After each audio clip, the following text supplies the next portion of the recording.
Okay, I would like to help you understand how your city develops its annual budget. We hear about municipal budgets, but information about budgets is not always easy to understand. Before we get started, there is important information you should know.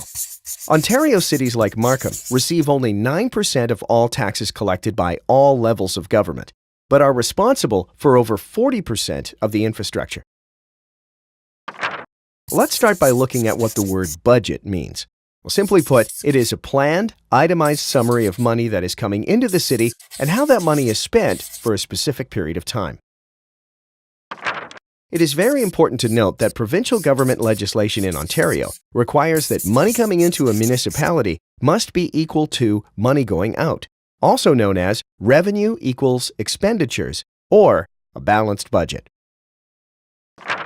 The City of Markham provides more than 40 services to the citizens of Markham, so City Council and City Administration always have to make difficult decisions to ensure revenues and expenditures are balanced.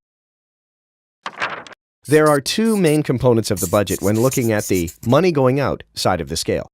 The operating budget pays for all the day-to-day activities of the corporation. This includes items such as salaries and wages, winter maintenance, waste collection, and utilities, just to name a few. The capital budget pays for new projects and the rehabilitation of city assets. So let's focus on where the city gets the revenue to pay for all these services and capital investments. For every dollar that comes into the city, 70 cents comes from property tax, 13 cents from user fees and service charges, 11 cents from investment income, and 6 cents from other sources. So, now we've learned what a budget is, how cities collect money, and what it is spent on. Now, let's take a look at how these pieces work together. Money comes in through property taxes, user fees, and service charges, and investment income. The money collected is required for both the operating and capital budget. We've already talked about the operating budget, including day-to-day expenses, but it also includes allocating funds to support the future rehabilitation and replacement of the city's assets. The capital budget pays for new projects and the rehabilitation of city assets.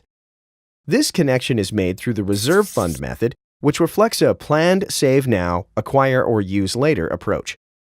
As well, municipalities collect development charges from developers which fund the construction of new growth-related assets and infrastructure. Capital projects related to water and wastewater infrastructure are funded through the water rate. Okay, so let's recap. 1.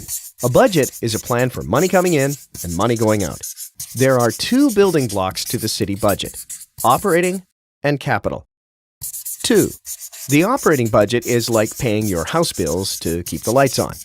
Just like in a normal household, our bills go up with inflation. 3. The capital budget is like your major outlays: vehicles, house, renovations, etc. 4. Money comes in mainly from 4 sources: property tax levy, user fees, service charges, and investment income. 5. Money coming in is used to deliver over 40 services to city residents. 6. City Council and City Administration, with the input of the public, decide how to best balance the city budget, guided by provincial legislation. In 2009, the city implemented a program to reduce tax rate increases called E3 Excellence Through Efficiency and Effectiveness, which has achieved over $22 million to date in operational savings and revenue enhancements. And that is how your city develops its budget.